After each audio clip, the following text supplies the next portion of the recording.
Hello guys, this is সুইটেশারে and welcome to my another video. তো আজকে আমি নতুন একটি রামেনের ভিডিও নিয়ে এসে পড়েছি। তো আজকে আমি রামেন খাবো। তো এই পিঙ্ক কালার প্যাকেটটা আমার কাছে আরো দু রকমের ফ্লেভারের রামেন আছে, আমাকে একজন গিফট করেছে, তাই ভাবলাম আজকে ট্রাই করবো ফার্স্ট টাইম।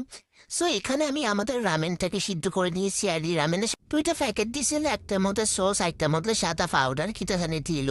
তো এই যে সাদা পাউডারটা সিদ্ধ নুডলসের ভিতরে ডাইলা লইলাম। এখন ডালানোর পর ইচ্ছা মতো নাড়চাড় করবো। তো নাড়চাড় করার পর আমি দেখাতে আই এম তো অবাক হয়ে গিয়েছি, ওমা এটার মধ্যে দিদি কোনো পাউডারের চিহ্নই নাই।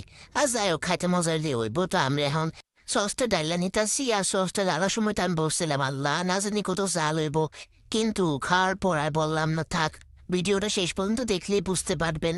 তো এই যে আমরা সসটা ঢেলে নিলাম। সসটা দেখে খুবই ঝাল মনে হচ্ছিল। আমার বোন একটু একটু করে সসটা ঢেলে নিচ্ছে। আর সসটা ঢালার পর এখন আমরা ভালো করে নাড়চাড় করে নেব। সো এই যে সসটা ঢালা শেষ, আর নাড়চাড় করার পর তো একদম লাল লাল। তো আবার রামিনের সাথে একটু ডিম পোস্ট না খেলে হয়, তাই গিয়ে ডিম পোস্ট করে আনলাম এবং রামিনটা খেয়ে দেখলাম ওমা একটু ঝাল। আসলে বাংলাদেশিগুলো ঝাল হয় না।